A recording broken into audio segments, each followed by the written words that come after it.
여러분, 제가 계속해서 말씀을 전하면서 여러분들이 말씀이 여러분의 내면에 쌓이도록 하면 참 좋겠다라는 이야기를 수차례 여러분에게 강조하는 것을 여러분 잘 아시라고 생각합니다.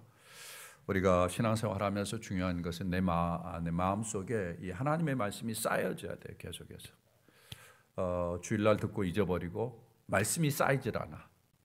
그러면 여러분 크리스찬으로서의 삶이 무력합니다.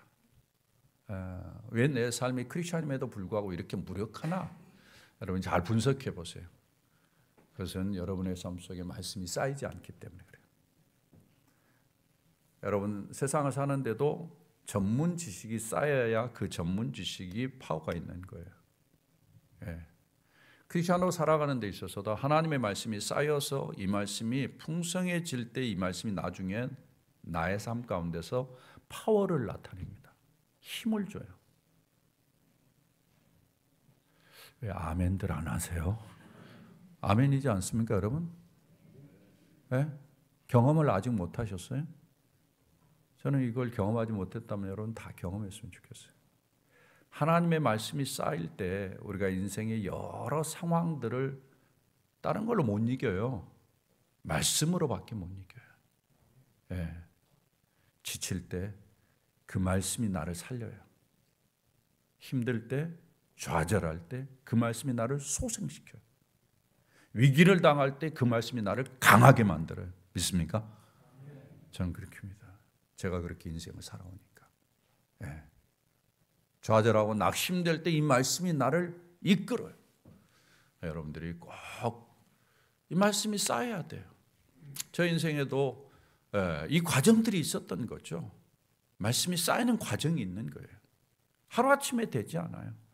계속해서 잘 듣고 이 말씀을 계속해서 내 안에서 쌓아놓으면 이게 이제 나중에 파워로 이렇게 영향을 끼치는데, 여러분 각자마다 이제 하나님의 말씀을 들고 어떤 정보를 들을 때 어떤 지식이 쌓여져 가는 방법이 있을 거예요. 예. 나이가 들어가면 이제 듣자마자 잊어버리는 사람도 있으니까 목사님 뭐 어떻게 해야 쌓이는지 잘 모르겠습니다. 이렇게 이야기할 수도 있어요. 예. 듣는데도 동시에 잊어버리니까. 예. 그래서 사실은 60대가 좀 넘어가면은 참 쌓으라는 말을 하기가 참 미안하기도 하고, 그렇지만은 또 방법이 있어요. 예. 여러분 지식이 쌓는 방법은 알고 있는 것에 거기다 좀 더 붙이는 겁니다. 가령 예를 들어서 지난주에 말씀을 들었으면 그걸 잊어버리지 않고 한 주간을 유지하는 거예요. 거기에다가 좀 더 붙여, 좀 더 붙여. 이런 식으로 계속해서 쌓아가면은 말씀이 많아져요. 이 말씀이 많아지면 이것이 나의 삶의 순간순간 어디에서나 어떤 상황에서나 이 말씀이 튀어나와요. 그래서 나를 일으켜 세우고 나에게 힘을 주고 꿈을 주고 비전을 주고 환상을 주고 그러면서 인생을 살도록 하는 줄 믿습니다. 그런 면에서 여러분들이 꼭 말씀이 쌓이도록 하셔야 돼요. 알겠어요? 이렇게 말해도 제가 그러니까 별로 그렇게 한번 해보아야 되겠다는 의지를 잘 안 보이는 것 같아. 쌓이면 쌓이고 많으면 많은 거고. 여러분 쌓이는 것은 의지입니다. 여러분 인생에 그렇죠. 요시 한번 해보자. 이런 의지가 있어야 돼요. 신앙생활도 요시 한번 해보자. 예. 이런 의지가 있어야 돼요. 그냥 저절로 되는 거 아니에요. 여러분 구원은 하나님이 저절로 주시지만은 내가 한 것이 없지만은, 그러나 요시하고 힘을 내서 한번 내가 해봐야 그 다음에 나의 삶이 훨씬 더 달라지는 거예요. 이런 노력들이 우리 사랑하는 식구들에게 계속되기를 바라고, 여러분 진짜 꼭 그렇게 하셔야 돼요. 그래야 여러분의 삶이 좋아집니다. 제발 좀 부탁합니다. 제가 오늘 여러분과 함께 나누고자 하는 제목은 내 속에 있는 빛을 밝게 하라라는 제목이에요. 이 제목을 보면서 여러분이 어떤 생각이 들었어요? 일단 그 생각이 들었을 거예요. 아, 내 속에 빛이 있구나. 이게 첫 번째 주제잖아요. 그렇죠? 예, 금방 여러분 제목을 보면서도 여러분 감을 잡으실 거예요. 내 속에 빛이 있다는 말이구나. 그 다음에 제목을 보면서 아, 빛이 어두워질 수 있다는 이야기구나. 내 속에 빛이 있는데 빛이 어두워질 수 있다는 이야기구나. 여기에 빛을 밝게 하라. 그러면은 내가 의지를 가지고 밝게 하는 노력을 해야 되겠구나. 이 제목에 사실은 오늘 설교의 모든 것이 담겨져 있는 거죠. 그걸 생각하면서 이 말씀을 통해서 하나님이 우리에게 주시는 은혜들을 좀 얻었으면 좋겠고, 다른 것은 몰라도 제목을 그를 기억하면서 내 속에 빛이 있다. 이 빛은 어두워지기 쉽다. 그리고 그것을 내가 의지로 밝게 하는 노력이 필요하다. 이 정도는 여러분이 다짐을 하고 오늘 이 자리를 일어섰으면 좋겠다 싶습니다. 여러분, 우리 주변에 빛이 많이 있습니다. 빛이 어떤 영향을 끼치는지 한번 보실래요? 여러분, 지금 제가 빛을 맡고 있습니다. 제 빛을 한번 줄여주시길 바랍니다. 우리 교회 모든 조명에 이 디밍 시설이 되어 있는데, 자, 여러분 보세요. 제가 빛을 받을 때와 빛을 안 받을 때 뭐가 더 좋으세요? 잘 몰라요? 그럼 빛을 한번 올려볼까요? 지금 이 모습과 이 모습 어떠세요? 예? 빛을 받을 때 훨씬 멋있어 보이죠? 그렇죠? 어떨까요? 저만 그럴까요? 여러분도 마찬가지입니다. 우리 교회 회중석에도 디밍이 됩니다. 여러분 주변에 있는 사람을 한번 얼굴 좀 보세요. 얼굴. 일단 보고 빛을 줄여보세요. 예, 좀 줄여보세요. 더 줄여보세요. 됐습니다. 예, 너무 줄였네. 그래도 약간은 볼 수 있어야 돼. 약간. 자, 이 정도로 한번 보세요. 어떠세요? 잘 모르겠어요? 그럼 빛을 밝혀보겠습니다. 빛을 켜보세요. 예, 켜보세요. 싹 켜보세요. 어떠세요? 예? 훨씬 얼굴이 살죠. 예. 이것을 여러분의 마음에 한번 적용을 해보시길 바랍니다. 우리가 인생을 사는 동안 하루에도 수차례 여러 생각들이 들어요. 예, 좋은 생각, 긍정적인 생각, 꿈이 있는 생각, 비전이 있는 생각이 드는가 하면은 나쁜 생각, 힘든 생각, 좌절하고 낙심되는 생각이, 또 부정적인 생각이 우리 안에 많이 들어요. 근데 이 생각이 무서워요. 이 생각이 우리의 내면에 들어오면 우리의 마음을 밝게도 하고 어둡게도 만듭니다. 그것에 따라서 우리 얼굴도 때론 밝아지기도 하고 어두워지기도 하죠. 좋은 생각, 밝은 생각이 많이 있으면 그것이 우리로 하여금 꿈을 갖게 만들어요. 비전을 갖게 만들어요. 환상을 갖게 만들어요. 그래서 인생이 밝아지는 거예요. 그러나 어두운 생각이 나를 지배하게 되면 계속해서 내 안에 안 되는 생각, 실패한 생각, 두려운 생각, 주저하게 되고 낙심하게 되는 생각이 나를 지배해요. 여러분의 인생을 살면서 어떤 모습으로 살고 싶어요? 여러분의 내면이 어떻게 됐으면 좋겠습니까? 물어보라면 안 하죠. 어리석은 질문이죠. 인생을 살면서 어둡게 살고 싶은 사람 아무도 없을 거예요. 밝게, 환상으로, 비전으로 살고 싶을 거예요. 주님께서 오늘 말씀을 통해서 우리로 하여금 네가 진짜 계속해서 밝고 경쾌하고 환하게 인생을 좀 살아가는 그런 삶이 되길 원하느냐? 그러면서 우리에게 주시는 말씀이 오늘 말씀이에요. 저는 이 말씀이 여러분의 삶을 다르게 만드는 은혜가 있기를 진심으로 바랍니다. 주님께서는 여러 상황들을 이용해가지고 주님이 주시고자 하는 교훈들을 주셔요. 예수님께서 가르치는 주제들을 쭉 지금까지 이렇게 생각해 보면은 우연인지는 모르지만 상당히 연관성이 있습니다. 그리고는 그 속에 숨겨져 있는 비밀들이 이렇게 서로 잘 왁구가 맞는 것 같은 느낌을 가져요. 지난 몇 주간 제가 여러분에게 드렸던 말씀을 여러분 생각해 보시죠. 제일 처음에 막달라 마리아를 통해서 인생에 있어서 우선권이 중요하다. 말씀을 먼저 듣는 우선권이 중요하다. 그 이야기를 배웠어요. 예.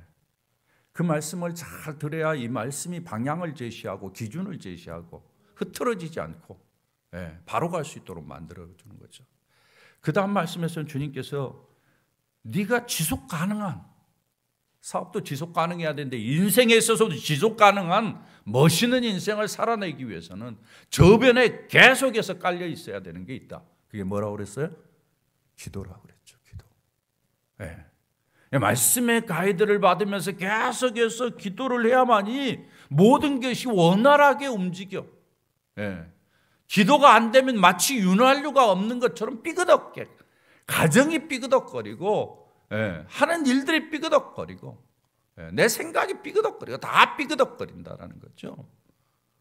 여러분 이것만 봐도 주님이 하시는 말씀이 연관성이 있어 보이지 않습니까? 오늘 말씀은 또 그래요. 우리 안에 빛을 밝게 하라는 거예요. 우리 안이 어둡지 않도록 하라는 이 말씀이 앞에 있는 말씀과 연관돼요. 우선권의 말씀이 드는 것과 기도가 계속 저변에 깔려있는 것과 그렇게 하면서 내 안에 있는 빛이 어둡지 않도록 계속해서 밝게 하는 것. 주님이 말씀하시는 것에 아무런 연관성이 없다고 생각됩니까? 저는 밀접하게 연관이 있다는 생각이 들어요. 오늘 성경 본문은 참 특별한 성경인데요. 성경을 보면은 주님께서 가르치고 난 말씀을 아주 단순하게 몇 자로 이렇게 정리를 해주는 성경 구절이 있는가 하면은 어떤 내용은 상당히 많은 양을 할애해가지고 가르치고자 하는 내용을 이리저리 설명을 하시면서 가르쳐 주세요. 오늘 본문이 좀 그런 부분입니다. 그래서 제가 오늘 읽은 이 본문은 어떤 면에서는 상당히 짧게 읽었지만은 앞뒤를 좀 살펴보면서 검토를 해야 될 필요가 있어요. 성경이 이렇습니다. 여러분이 성경이 그냥 하나 읽고 아유 어렵네 하고는 이렇게 덮어놓으면 안 돼요. 서로 연관이 돼 있어요. 오늘 성경은 크게 4섹션으로 나누어져 있어요. 제가 그 중에서 3번째 섹션을 읽었어요. 오늘 우리 본문을. 네. 4부분으로 지금 예수님께서 나누어서 말씀을 하시는데 3번째 부분을 읽었는데 3번째 부분에 가르치고자 하는 핵심이 좀 들어있기 때문에 그래요. 예수님께서 첫 번째 내용은 어디서부터 시작되는가 하면은 14절부터 시작이 돼요. 여기 14절에 보면은 여러분 성경을 한번 보시죠. 성경 14절에 위에 바로 소제목에 뭐라고 되어 있습니까? 예수와 바알세불이라고 되어 있죠. 소제목에. 거기에 예수님께서 이제 한 말 못하는 사람이 있는데 그에게서 귀신을 쫓아내 버려요. 그런데 그것을 보면서 사람들이 야 당신 귀신을 쫓아냈구나 잘했다라고 칭찬하고 격려하는 것이 아니라 뭐라고 이야기를 하는가 하면은 귀신의 왕 바알세불을 힘입어서 귀신을 쫓아내는구나 이렇게 이야기를 해요. 무슨 이야기잖아요. 어떻게 귀신이 귀신의 왕을 통해서 쫓아나요? 다른 세력 더 강한 자에 의해서 귀신이 쫓겨나는 거죠. 이러면서 어떤 면에서는 비아냥거리는 거죠.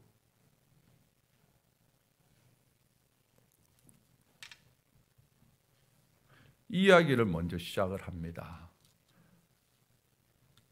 그러면서 예수님께서 이제 여러 이야기를 하지만은 이 내용을 통해서 이야기하고자 하는 중요한 이슈가 하나 있습니다. 그게 24절의 말씀이에요. 여러분 24절의 말씀을 한번 가서 볼까요? 다 같이 한번 읽어봅니다. 시작. 더러운 귀신이 사람에게서 나갔을 때 물 없는 곳으로 다니며 쉬기를 구하되 얻지 못하고 이에 이르되 내가 나온 내 집으로 돌아가리라 하고 계속해서요. 가서 보니 그 집이 청소되고 수리되었거늘 이에 가서 저보다 더 악한 귀신 7을 데리고 들어가서 그 안이 그 사람의 나중 형편이 전보다 더 심하게 되느니라. 뭘 이야기합니까? 이 사건을 통해서 사람들에게 주님께서 그들이 예수님이 하는 일들을 바알세불이 했다고 이야기를 하는데 그 생각을 이용해 가지고 귀신의 특성을 이야기해 주는 거예요. 귀신이 한번 물러갈 수 있어. 그런데 그 귀신이 다시 그 집을 방문해. 근데 그 집이 치워져 있는데 다른 것으로 채워 있지 않으면 지가 다시 들어갈 때 혼자 들어가는 것이 아니고 다른 귀신들을 데리고 들어가. 그래서 결국은 뭐가 어떻게 한다는 거예요? 그 사람의 형편을 더 나쁘게 만든다. 이게 예수님께서 처음 한 이야기예요. 그런데 이 말씀이 어디와 연결되어 있는 거 아니? 여러분 오늘 성경 본문의 28절을 보시면 이렇게 이야기합니다. 예수께서 이르시되 오히려 뭐라고 이야기합니까? 하나님의 음성을 듣고 지키는 자가 복이 있느니라. 예수님이 하신 모습을 보면서 당신의 참 복이 있다, 당신을 먹인 저지 복이 있다, 이런 이야기를 하니까 예수님께서 하나님의 말씀을 듣고 지키는 자가 복이 있다. 어떻게 보면 상당히 엉뚱한 이야기를 하시는 것 같은 느낌이 들어요. 그러나 주님께서는 결국 이제 말씀하고자 하는 것은 귀신의 세력이 행행하는 이때에 하나님의 말씀을 듣고 지키는 자가 복이 있을 정도로 소중하다. 하나님의 말씀을 듣고 지키는 것이 무엇보다도 소중하다. 그렇지 않으면은 귀신에게 휩싸일 수 있다. 이 이야기를 하고 있는 것입니다. 여기까지가 1단계 말씀이에요. 그 다음에 2단계가 이제 29절부터 시작돼요. 두 번째 섹션이 29절부터 32절까지 있는데 무슨 이야기입니까? 우리가 잘 아는 요나에 관한 이야기예요. 요나의 표적. 요나 이야기를 여러분 잘 아시죠? 요나가 니느웨로 하나님이 보냈어요. 니느웨라는 성은 여러분이 아시리아라고 아수르라고 하죠. 예, 성경에는 아수르 나오는데 아시아라는 유명한 나라예요. 지금의 시리아 땅입니다. 예, 이 땅에 대해서 사람들이 잘 몰랐어요. 성경에서만 있는 줄 알았는데, 근데 고고학이 발달하면서 이 니느웨 성이 발견이 된 겁니다. 니느웨 성이 큰 이제 하천 옆에 있었습니다. 근데 모래가 쌓이면서 이게 모래 밑으로 들어가 버렸어요. 예, 세월과 함께.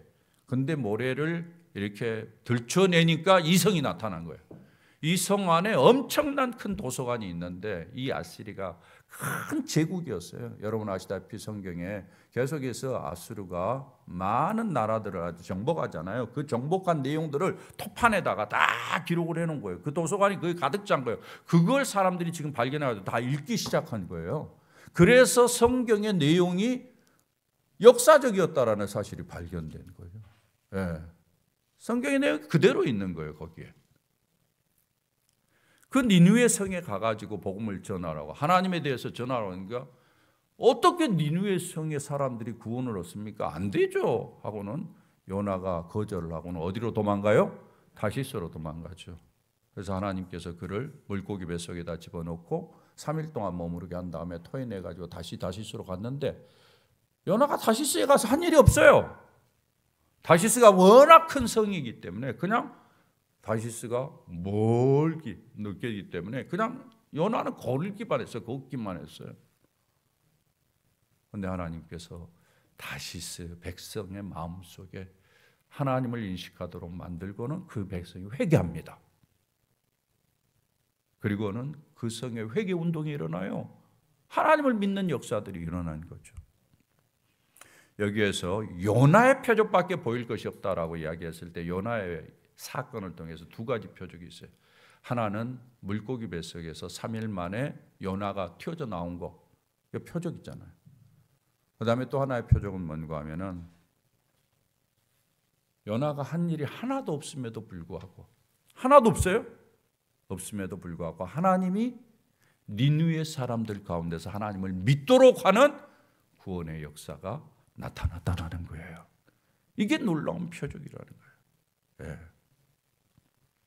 예수님께서는 이 사건을 소개하면서 주님께서 이러한 놀라운 기적도 행하신다. 예. 사람이 하나도 안 해도 하나님은 하신다. 이걸 이제 보여주는 거죠. 그리고는 오늘 세 번째 단계입니다. 33절부터 36절인데 이 내용을 이야기를 하면 여러분이 제일 처음에 읽으면서 좀 어렵다라는 느낌이 들 거예요. 잘 이해가 안 된다. 쉽게 이야기하면 이것입니다.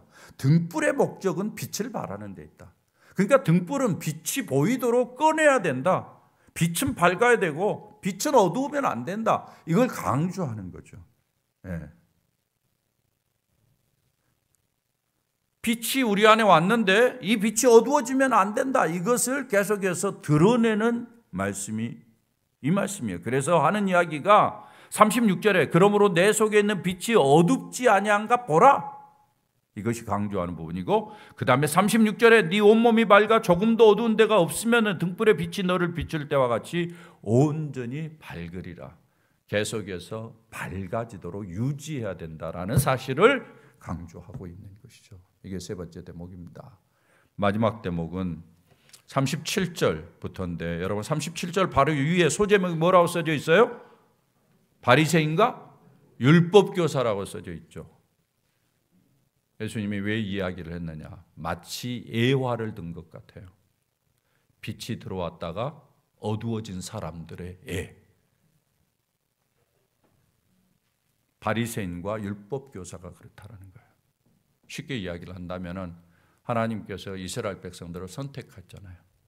그리고 그들을 만나시고 그들에게 하나님의 말씀을 주고 그들에게 예수 그리스도를 통해서 구원자를 통해서 그들을 구원하겠다라는 이 언약을 줬어요.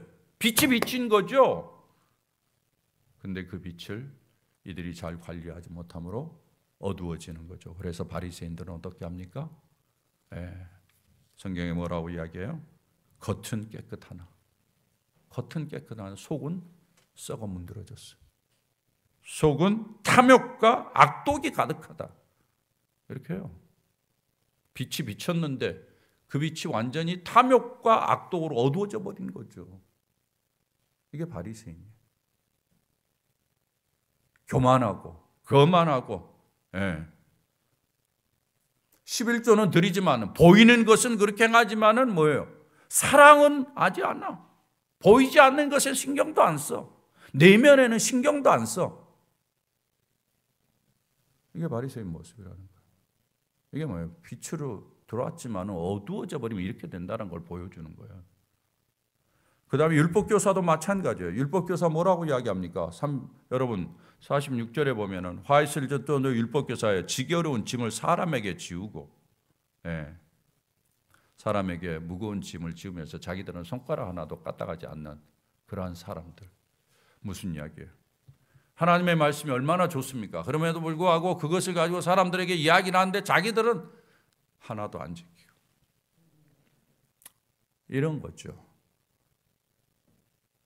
빛을 비추었지만은 그 심령이 어두워지면은 자기중심적이고 이기적이 되고 자기의 기득권을 포기하지 않으려고 하는 그런 사람이 되는 그런 모습을 여기에서 보여주는 겁니다.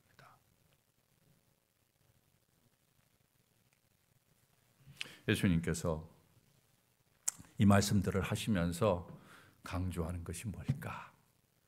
오늘 여러분 주보에 제가 4가지를 정리해 놨습니다. 여러분이 한번 보시기를 바랍니다. 주보의 간지를 보면은 3번째 문제, 자, 4가지를 간단하게 제가 설명을 하도록 하겠습니다. 이것을 여러분이 잊지 않고 마음에 두셔야 되는데요. 첫 번째, 다 같이 한번 읽어볼까요? 시작. 나에게는 이미 빛이 들어왔다. 우리에게는 이미 뭐가 왔다? 빛이 들어왔다라는 사실을 이야기해요. 35절에 보면 뭐라고 이야기합니까? 35절에 그러므로 내 속에 있는 빛이 이미 네 속에 빛이 있다라는 거예요. 빛이 들어왔다라는 거예요. 사랑하는 여러분, 우리에게는 이미 빛이 들어온 것을 믿으시기를 바랍니다. 본래 사람에게는 내적인 빛이 없어요. 사람은 어둡죠. 사람은 죄악으로 어두워져 가지고 사람의 내면에는 어두운 모습들만 가득 차 있었어요. 빛이 없습니다. 빛은 하나님이시죠. 그런데 그 하나님의 빛이 우리에게 들어오신 거예요. 그 하나님이 누구를 통해서 들어오느냐? 예수 그리스도를 통해서 우리에게 빛을 비춰주신 거예요. 예수 그리스도를 마음속에 모실 때 빛이 우리 안에 들어왔어요. 하나님의 빛이 우리 안에 있는 거죠. 그래서 예수님이 이 땅에 오신 것을 가리켜서 빛이 비추었다라고 이야기를 하는 거예요. 여러분 누가복음 1장 78절, 79절에 한번 보시기를 바랍니다. 뭐라고 이야기하는지. 이는 우리 하나님의 긍휼로 인함이라. 이로써 다 같이요. 돋는 해가 위로부터 우리에게 임해. 이게 예수님의 탄생에 대해서 이야기한 사가랴의 예언인데 예수님에 대해서 뭐라고 이야기를 하는 거니? 돋는 해가 미안합니다.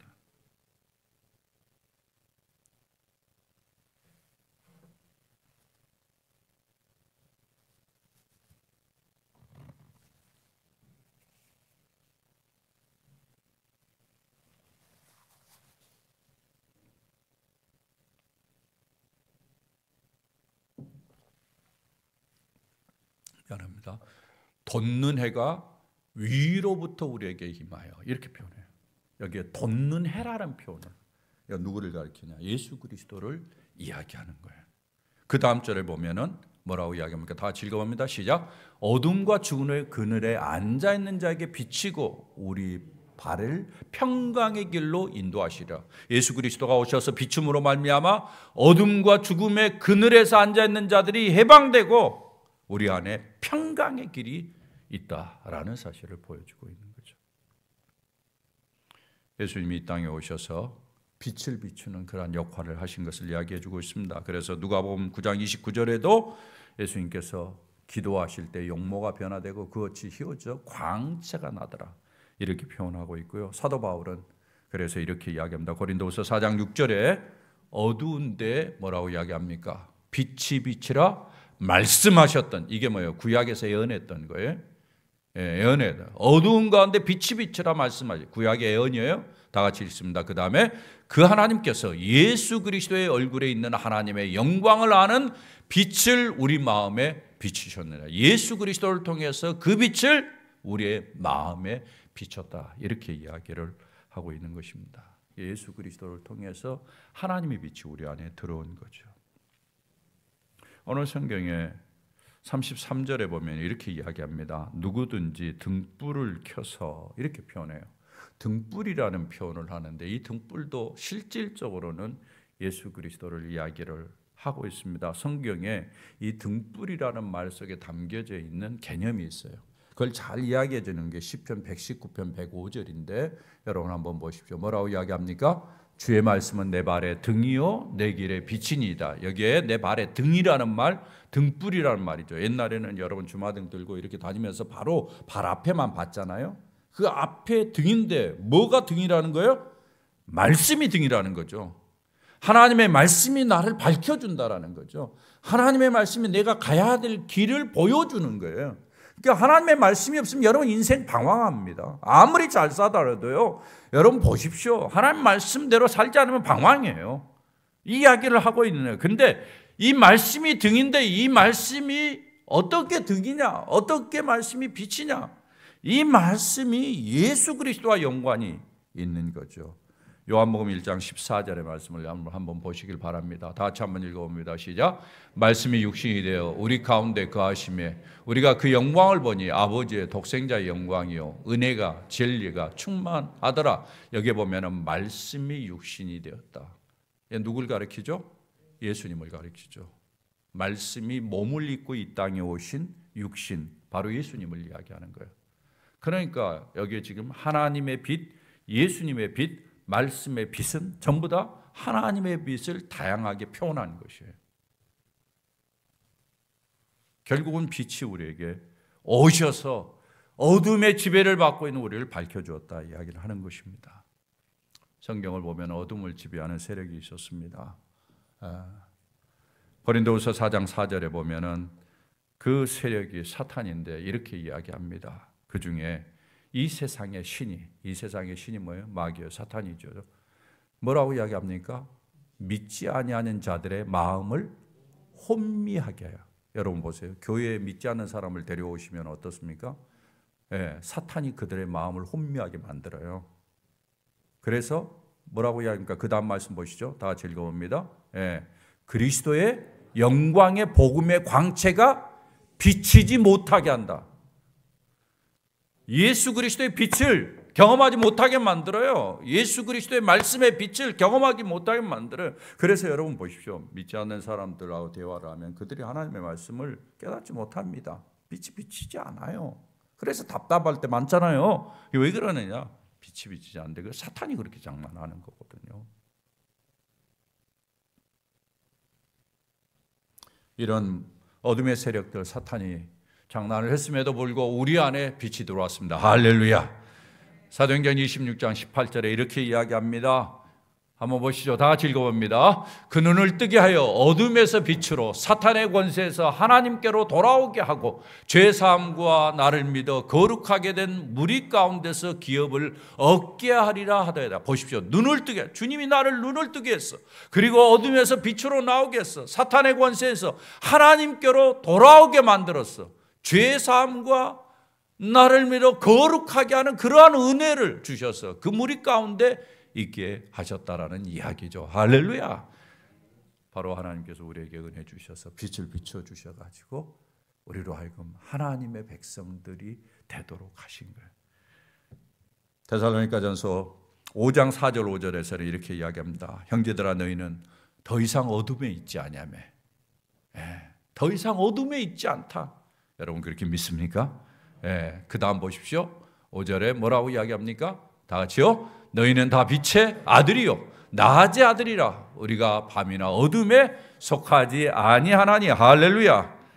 사랑하는 여러분, 주님이 우리에게 빛을 주시고 빛 가운데서 거하게 하셨다라는 사실을 생각할 때 얼마나 감사한지요. 주님의 빛이 비치지 않았다면 여러분은 여전히 어둠 가운데 있을 거고, 어둠이 여러분을 지배했다면 여러분의 심령이 얼마나 어두워졌을까요? 여러분의 삶이 육신의 욕망과 욕심에 의해서 지배되고 죄악에 의해서 지배된다면 여러분의 삶이 얼마나 엉망진창이 됐을까요? 안 그렇습니까? 그런 면에서 우리에게 빛을 주신 주님을 찬양합니다. 할렐루야. 그 빛으로 말미암아 우리의 심령을 밝혀주시고 희망과 꿈을 가지고 소망을 가지고 긍정적인 인생을 살아갈 수 있도록 주님이 나와 함께 하시기 때문에 어떤 인생의 상황도 이겨낼 수 있다는 믿음을 갖고 살도록 은혜를 주신 주님을 찬양합니다. 이 은혜가 우리에게 있음을 오늘 성경은 분명히 이야기합니다. 두 번째 뭐라고 이야기합니까? 다 같이 읽어봅니다. 시작. 내 안에 있는 빛이 어둡지 아니한가 살펴보라. 무슨 말이에요? 내 안에 있는 빛이 어두워질 수 있다라는 거예요. 오늘 성경 35절에 이렇게 이야기합니다. 그러므로 내 속에 있는 빛이 어둡지 아니한가 보라. 여러분 오늘 우리 자신에게 서로 물어보십시오. 주님이 우리에게 빛을 주셨는데 내 안에 빛이 어두워진 거 아닌가? 그래서 내 마음이 어둡지 않는가? 내 얼굴이 어둡지 않는가? 한번 돌아보셔야 됩니다. 바리새인과 율법 교사들의 모습을 보십시오. 네. 그들이 어두운 사람들이에요. 어두워지면 겉과 속이 다릅니다. 어두워지면 중요한 것을 안 봐요. 내면의 것을 안 봐요. 바깥 것만 봐요. 어두워지면 높은 자리 교만해요. 겸손하지 않아요. 어두워지면은 매장한 무덤 같다. 뭐예요? 겉은 그럴듯하지만 내면에는 썩어 있다. 어두워지면 그래요. 어두워지면 율법사들하고 또 율법 교사들하고 똑같아요.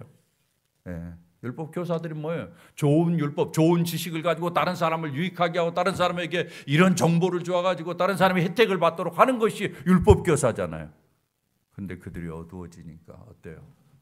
다른 사람에게 율법을 가지고 짐을 지고 꼼짝 못하게 만들고 예수 그리스도로 말미암아 진정한 자유를 얻었다는 이 자유를 전해주면서 예수 안에서 참 자유를 누리면서 복되게 평안하게 살게 해야 되는데 그러지 못하고 자기들의 기득권을 지키기 위해서 더 사람들에게 율법으로 강요하고 이런 모습. 어두워지면 이렇게 돼요. 예수님께서 말씀하시는 것은 이런 이야기입니다. 이게 마치 귀신이 나갔다가 다시 들어온 것과 똑같은 거예요. 예수님 말씀하시는 거예요. 너희들을 내가 선택했어. 하나님의 구원을 은총을 얻는 데 있어서 너희들에게 우선적인 기회를 줬어. 너희들을 통해서 구원자 메시아를 내가 인류를 구원하기를 계획했어. 그래서 너희들에게 언약을 주고 말씀을 주고 먼저 알도록 했는데 너희들이 그것에 주목하지 아니하고 예수 그리스도를 보냈음에도 불구하고 예수 그리스도를 방해하고 오히려 믿지 아니하고 하나님의 말씀을 제대로 가르치지 아니하고 너희들이 왜곡되게 만들어서 더 악해졌다. 이 이야기를 하고 있는 무서운 이야기죠. 사탄이 다시 들어오면 이렇게 됩니다. 여러분 빛이 비치면 사탄이 나가죠. 근데 영적인 상태는 이 진공 상태가 없습니다. 사탄이 나간 다음에 여기에 뭔가 채워져야 돼요. 뭔가 안 채워지면은 나중에 사탄이 와서 보고는 비었구나? 다시 더 많은 귀신을 데리고 들어온다고 그랬잖아요. 내 안을 채워야 돼. 내 안을. 여러분이 이걸 안 채우고 빈 상태로 놔두면은 사탄이 더 악하게 만들 수도 있습니다. 어떻게 채워야 돼? 예수 그리스도를 채워야 되죠. 하나님의 빛으로 가득 채워야죠. 말씀의 빛으로 가득 채워야 되죠. 나를 다스리는 분이 이제 사탄이 아니라 하나님인 것을 기억하고 하나님에게 충성하고 하나님에게 최선을 다하는 그런 모습으로 나를 채워야 됩니다. 그렇지 않으면은 여러분 여기에 나오는 바리새인들과 율법 교사들과 같은 모습의 크리스찬들이 되기 쉬워요. 오늘날 교회 안에 이런 사람 많잖아요. 우리는 늘 내 안이 어둡지 아니한가 돌아보면서 깨어 있어야 합니다.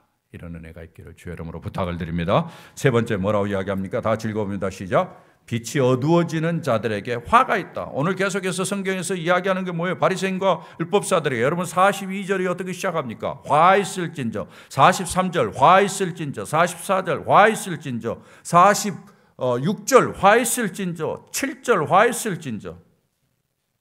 계속해서 화 있을진저. 52절까지. 빛이 있음에도 불구하고 그 빛을 외면하고 무시하고 주의하지 아니하고 살아가는 사람들에게 결국은 화가 있어요. 이거 종말론적인 경고입니다. 너희들에게는 화가 있을 수밖에 없다라는 이야기예요. 사랑하는 여러분, 우리가 인생을 살면서 어두워진 상태에서 계속해서 머무르게 되면 이런 상태로 비참하게 됩니다.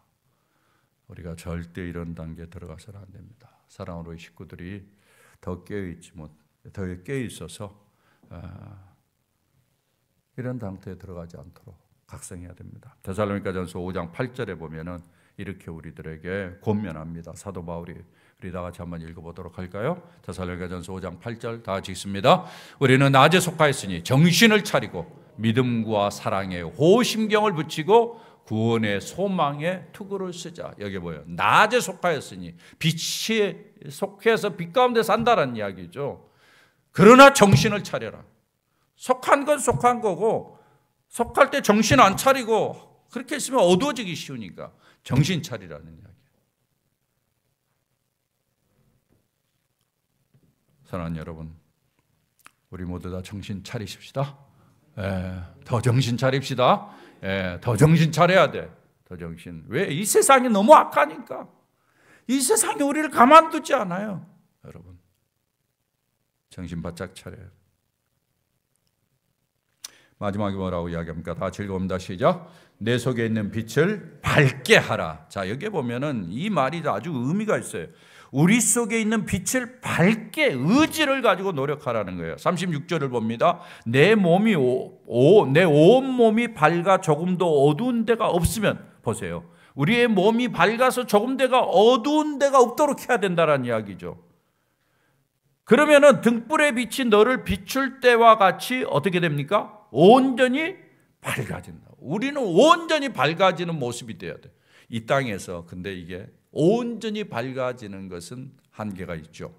그러나 거의 밝아지는, 온전히 밝아지는 모습까지 가야 되는데 여기에 온전히 밝으리라는 말의 단어가 가지고 있는 의미가 있는데, 밝게 하라. 네가 의지를 가지고 빛을 밝게 해라.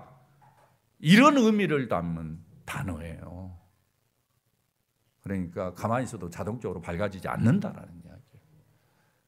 네 안에 이미 빛이 들어있고 그 빛이 이제 밝아져서 네 몸이 어두운 데가 하나도 없는 상태로 가야 되는데, 그러기 위해서는 네 안에 있는 빛이 더 밝아지도록 노력하고 의지적으로 애쓰라는 거예요. 사랑하는 여러분, 우리 안에 이미 빛이 들어왔습니다. 예수 그리스도의 빛입니다. 할렐루야. 말씀의 빛입니다. 할렐루야. 하나님의 빛입니다. 믿습니까? 여러분 믿으시기를 바랍니다. 그리고는 이 빛이 이제 드러나야 돼요. 이 빛이 드러나려면 어떻게 해야 돼요? 우리가 하나님을 자랑하고 예수님을 이야기하고 말씀을 이야기하고 이걸 자꾸 드러내야 돼요. 그래야 빛이 나오는 거죠. 빛이. 여러분 예수 믿는다고 이야기를 하면서도 빛 대신 하나님에 대해서, 예수님에 대해서, 말씀에 대해서 한마디로 이야기한다면 빛이 이 안에서 나오겠습니까? 그렇지 않아요. 자꾸 표현해야 나오는 거죠. 그래서 빛을 가득 채우는 거예요. 그리고 예수 믿는 사람으로서 보이는 모습, 열매, 이런 것들이 우리 안에 있어야 돼요. 여러분 바리새인 율법 교사들 보십시오. 외적인 것만 치장하고 높은 자리나 구하고 인기를 따라 구하고 이러면은 여러분 어떻습니까? 어두워질 수밖에 없죠. 그렇지 않아야 되잖아요. 그렇지 않으려면 어떻게 해야 돼요? 우리가 행동으로 좀 더 선행을 행하고 선을 품고 배려하고 베풀고 겸손히 행하는 그러한 모습들이 우리 안에서 계속 돼야 돼요. 그래야만이 빛이 드러나는 거예요. 사도 바울이 데살로니가 교인들에게, 제가 금요일 날 전에 데살로니가서를 좀 이야기하면서 사도 바울이 데살로니가 교인들에게 이 말세를 살리는 몇 가지 주문을 합니다. 거기에 하나님이 기뻐하시는 일들을 힘써라, 또 거룩하고 경건하도록 힘써라 하면서 쭉 몇 가지 핵심적인 이야기를 합니다. 이웃과 잘 지내라 이야기하면서 아주 중요한 이야기를 합니다. 우리가 잘 아는 항상 기뻐하라, 쉬지 말고 기도하라, 범사에 감사하라. 이게 이런 맥락 속에서 나오는 거거든요. 결국은 마지막 세대를 사는 우리를 내면을 밝게 빛이 계속 비치도록 하기 위해서는 하나님의 뜻을 구하고 이웃과 잘 지내는 이런 것이 있어야 돼요. 이런 것이 어두워지면은요, 우리 심령이 계속해서 이 둔탁해지고 무뎌집니다. 그러면은 우리의 심령이 진짜 어두워지고 심히 그 시커매지는 그러한 것들을 우리가 보게 되죠. 우리가 이번 주간에 감사주의를 지냅니다만은 이 감사하는 것도 그래요. 이 감사를 넘치게 하면은, 자꾸 감사하면은 이것이 뭡니까? 우리를 살리잖아요. 이 감사가 많으면은 우리에게 빛이 점점 더 이렇게 더 안에서 일어나. 그래서 우리의 삶을 더 밝게 만드는. 사랑하는 여러분, 저는 우리 사랑하는 식구들이 인생을 사는 동안에 내면이 밝아지기를 진심으로 소원합니다. 다른 방법 없어요. 주님이 하라는 대로 주님의 말씀으로 예수 그리스도 많이 두고 더 감사하면서 기뻐하면서 주님의 은혜로 지낼 때 우리의 내면이 강해져요. 그리고 밝아져요. 그리고 꿈을 갖게 돼요. 비전을 갖게 돼요. 환상을 갖게 돼요. 그렇게 됐을 때 아무리 삶이 어려워도, 아무리 지치고 피곤하고 곤비해도 다시 일어나는 거죠. 할렐루야. 여러분, 이런 삶을 사셔야 돼요. 저와 함께 신앙생활하면서 이런 삶이 여러분에게 있기를 주의 이름으로 부탁을 드리고, 이미 주님이 그것을 약속했습니다. 그것을 여러분이 누리시면 돼요. 성령 안에서 누리십시오. 빛을 밝게 하면서 여러분이 그렇게 살아가면 우리의 삶이 더욱더 복되는 축복이 있으리라 저는 믿습니다. 이러한 은혜가 우리 모두에게 함께하기를 주의 이름으로 축원합니다.